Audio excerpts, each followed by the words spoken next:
Hello student, I am Pankaj Singh, assistant professor, government college T. आज का हमारा टॉपिक है बीए सेकेंड ईयर का सेकंड चैप्टर, संयुक्त राज्य अमेरिका का संविधान। अमेरिकी संविधान की पृष्ठभूमि, महत्व और उसकी विशेषताएं क्या हैं। जैसा कि आप सभी लोगों को विदित है कि संयुक्त राज्य अमेरिका के संविधान का निर्माण 1789 में हुआ, परंतु इस संविधान का निर्माण यकायक नहीं हुआ, वरन इसके पीछे लगभग 150 वर्षों का संघर्षपूर्ण इतिहास रहा है, जिसके अंतर्गत यूरोपवासी अमेरिका में जाकर बसे। उन्होंने स्वतंत्रता की घोषणा की और अपने लिए एक संविधान का निर्माण किया।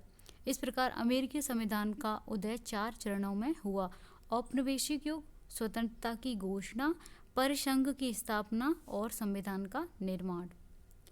संयुक्त राज्य अमेरिका आज विश्व का सर्वाधिक शक्तिशाली, समृद्ध लोकतंत्र है, परंतु इतिहास की दृष्टि से यह संसार के नवीनतम देशों में से एक है।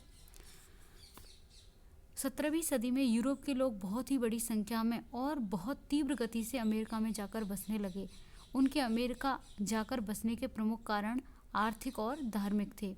यूरोप से अमेरिका गए हुए ये व्यक्ति, जिनमें काफ़ी संख्या में अंग्रेजों की थी, अपने साथ सामाजिक, सांस्कृतिक और शासन संबंधी विचार भी ले गए।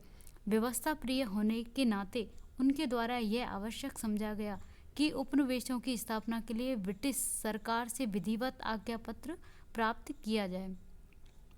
तो इसी संदर्भ में ब्रिटिश सम्राट से प्राप्त आज्ञा पत्र के आधार पर 1775 तक अमेरिका में अलग अलग 13 उपनिवेशों की स्थापना की गई। क्लियर। अब आता है हमारा स्वतंत्रता की ओर। अमेरिका में बसे हुए ये व्यक्ति मूलतः यूरोपियन और इनमें से अधिकांशतः अंग्रेज थे, किंतु समय बीतने के साथ साथ इन उपनिवेशों की अपनी एक संस्कृति और राष्ट्रीयता का विकास होने लगा।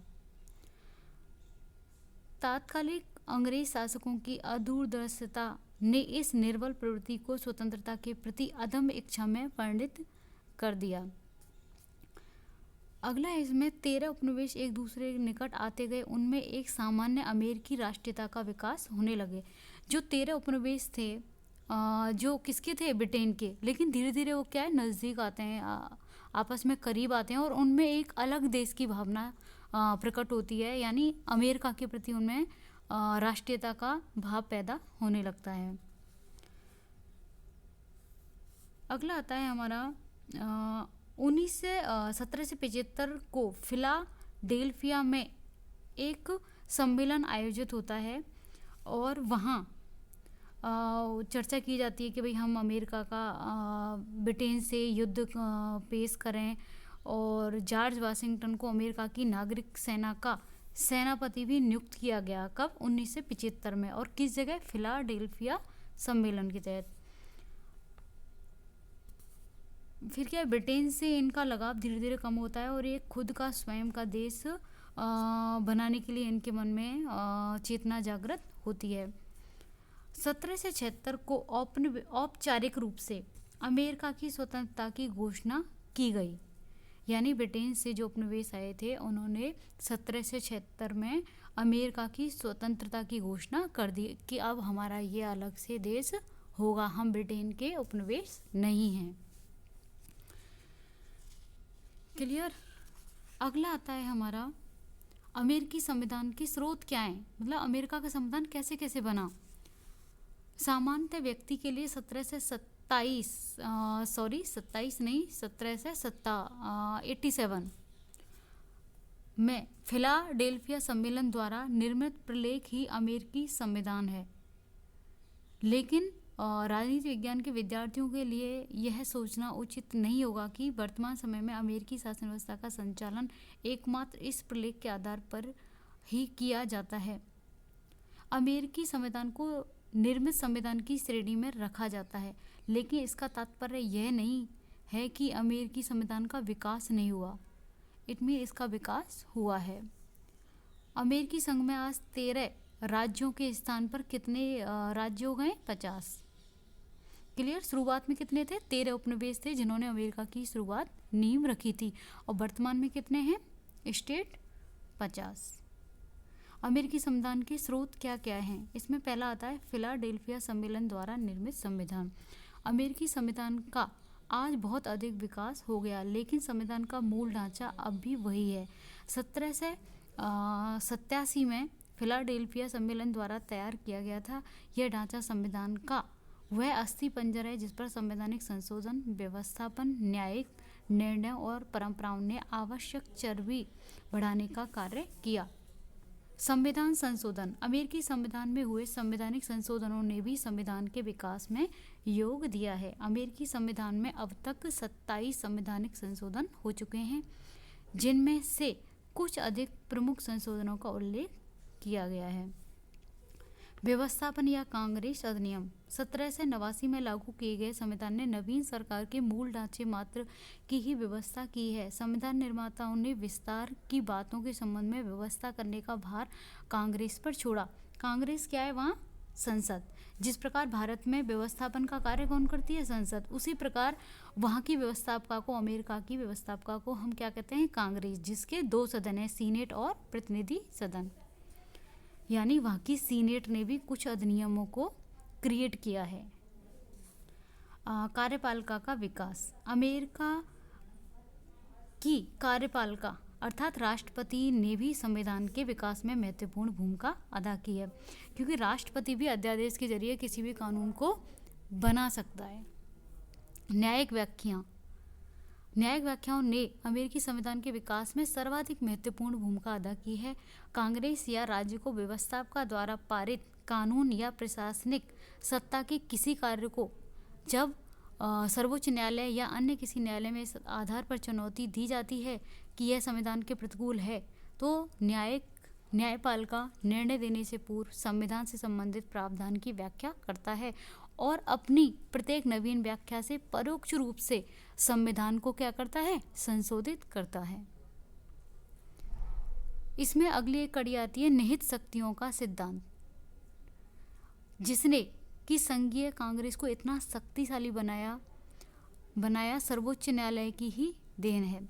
निहित शक्तियों का सिद्धांत यानी ऐसी शक्तियां जो संविधान में लिखी हुई नहीं है, लेकिन न्यायपालिका की व्याख्याओं से वह शक्ति सिद्ध होती है। तो इससे भी संविधान के निर्माण में मदद ही मिली है। अगली है परंपराएं। अमेरिकी संविधान में परंपराओं को उतना महत्वपूर्ण स्थान प्राप्त नहीं है जितना कि ब्रिटेन में है, लेकिन कुछ परंपराओं ने भी संविधान के निर्माण में अपनी भूमिका अदा की है। अगला आता है हमारा संयुक्त राज्य अमेरिका के संविधान की विशेषताएं। तो इसमें पहली विशेषता आती है हमारी निर्मित और लिखित संविधान। अमेरिका का संविधान कैसा है? लिखित संविधान है और वह बनाया गया है। संयुक्त राज्य अमेरिका के संविधान का निर्माण कब हुआ है? 1787 ईस्वी में। यह विश्व का प्रथम लिखित संविधान कहलाता है। अगला है इसकी विशेषताएं। सर्वाधिक संक्षिप्त संविधान। अमेरिकी संविधान विश्व के लिखित संविधानों में सर्वाधिक संक्षिप्त है। अमेरिकी संविधान में केवल कितने अनुच्छेद हैं? 7। जबकि भारत में कितने हैं अनुच्छेद? 395 और 12 अनुसूचियां। और ऑस्ट्रेलिया में कितने अनुच्छेद हैं? 128, कनाडा में 147 और दक्षिणी अमेरिका में 153। इसका मतलब अमेरिका में सबसे कम अनुच्छेद हैं। सबसे संक्षिप्त संविधान किस देश का है? अमेरिका का। अगला आता है लोकप्रिय प्रभुसत्ता पर आधारित संविधान। अमेरिका के संविधान की एक महत्वपूर्ण विशेषता यह है कि लोकप्रिय संप्रभुता के सिद्धांत को यह स्वीकार करता है।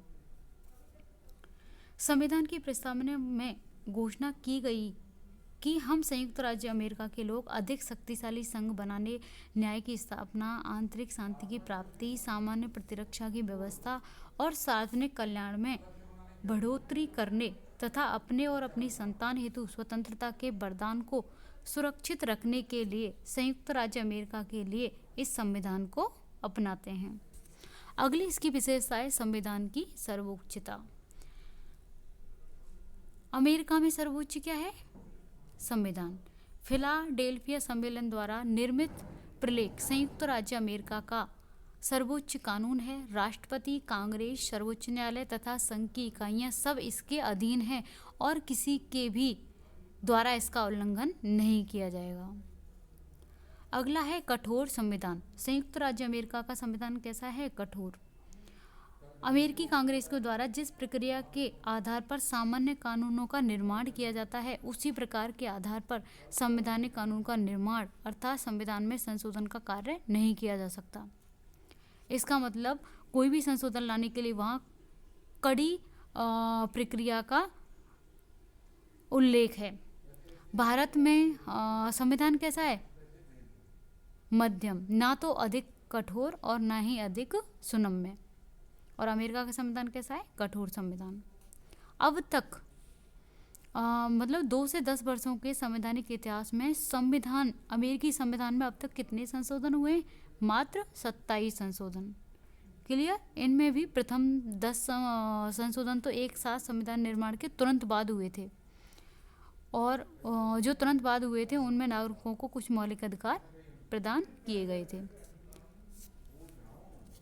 अगला आता है हमारा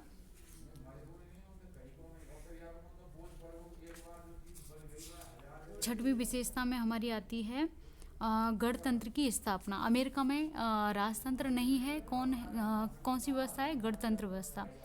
गणतंत्र व्यवस्था किसे कहते हैं? जिस देश का राज्य प्रमुख जनता द्वारा प्रत्यक्ष या अप्रत्यक्ष रूप से चुना जाता है, ऐसी शासन व्यवस्था को अपन क्या बोलते हैं? गणतंत्र व्यवस्था। क्लियर? और जो इसके बिल्कुल विपरीत होती है, गणतंत्र के बिल्कुल विपरीत कौन सी व्यवस्था होती है? राजतंत्र। राजतंत्र कहाँ पर है? ब्रिटेन में। राजतंत्र को हम कैसे परिभाषित करेंगे? जिस देश का राज्य प्रमुख जनता द्वारा चुना नहीं जाता, यानी राजा का बेटा राजा, यानी वंशानुगत होता है, तो ऐसी शासन व्यवस्था को हम राजतंत्र शासन व्यवस्था कहते हैं। तो अमेरिका में कौन सी व्यवस्था है? गणतंत्र व्यवस्था, रिपब्लिक। अगला आता है हमारा संघात्मक शासन की स्थापना। अमेरिका में संघात्मक व्यवस्था है। ठीक है? संघात्मक का मतलब होता है जब शक्तियां संविधान के द्वारा केंद्र और राज्य दोनों में बांटी जाती हैं। क्लियर?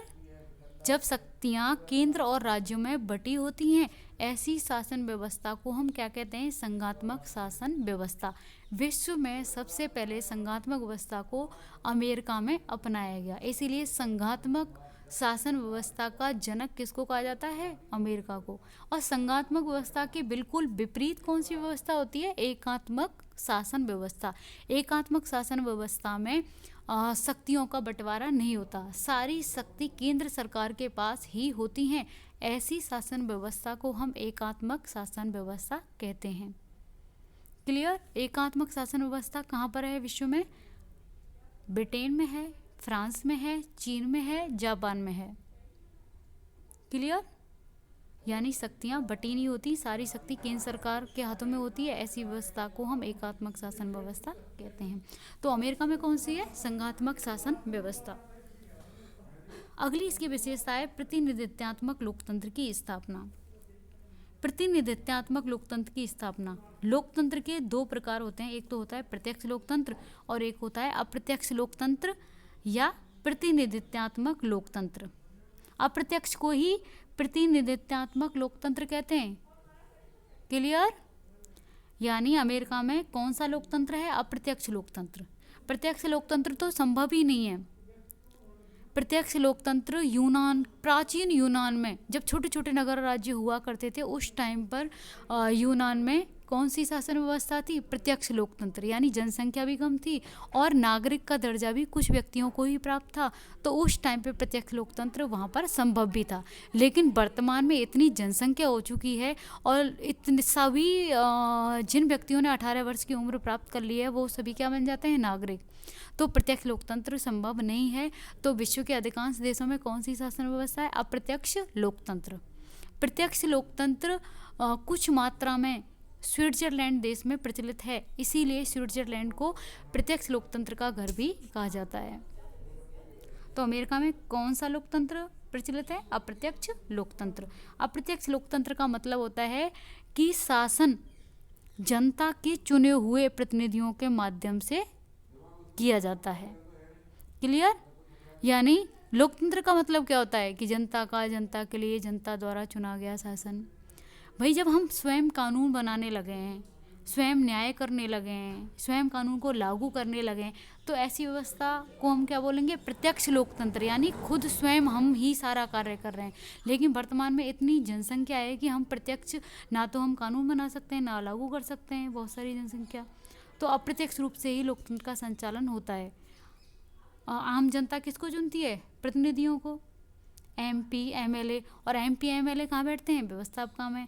और फिर वो व्यवस्थापिका में बैठकर क्या करते हैं? कानून बनाते हैं। किसके लिए? जनता के लिए। तो इस व्यवस्था को हम क्या कहते हैं? अप्रत्यक्ष लोकतंत्र। अगला आता है न्यायिक सर्वोच्चता। अमेरिका में सर्वोच्च क्या है? न्यायपालिका। यानी सभी संघात्मक राज्यों के अंतर्गत एक सर्वोच्च न्यायालय की स्थापना की जाती है, जिसका कार्य होता है संविधान की व्याख्या करना और उसकी रक्षा करना। संयुक्त राज्य अमेरिका में संघात्मक व्यवस्था को अपनाने के कारण स्वाभाविक रूप से न्यायिक सर्वोच्चता के सिद्धांत को अपनाया गया है। और ब्रिटेन में कौन सर्वोच्च है? संसद। ठीक है, अमेरिका में न्यायपालिका सर्वोच्च है और ब्रिटेन में कौन? संसद। सर्वोच्च न्यायिक सर्वोच्चता का तात्पर्य यह है कि सर्वोच्च न्यायालय संविधान का उल्लंघन करने वाले कांग्रेस के कानूनों, राष्ट्रपति की आज्ञाओं तथा राज्य सरकारों के कानूनों को और कार्यों को अवैध घोषित कर सकती है। इसी को हम न्यायिक पुनरावलोकन का अधिकार भी कहते हैं। अगला आता है हमारा अध्यक्षात्मक शासन व्यवस्था। अप्रत्यक्ष लोकतंत्र के दो भेद होते हैं, संसदात्मक शासन व्यवस्था और अध्यक्षात्मक शासन व्यवस्था। संसदात्मक शासन व्यवस्था कहाँ पर प्रचलित है? भारत में। और अध्यक्षात्मक कहाँ प्रचलित है? अमेरिका में। विश्व के अधिकांश देशों में संसदात्मक शासन व्यवस्था को अपनाया गया है, लेकिन अमेरिका में कौन सी शासन व्यवस्था है? अध्यक्षात्मक। ये बहुत ही इम्पोर्टेंट क्वेश्चन है। अध्यक्षात्मक शासन व्यवस्था क्या होती है? इसको किसी हमारी वीडियो अगली जो भी कोई वीडियो होगी उसमें विस्तार से बताएंगे अध्यक्षात्मक क्या होती है और संसदात्मक शासन व्यवस्था क्या होती है। अगला आता है सीमित शासन का सिद्धांत।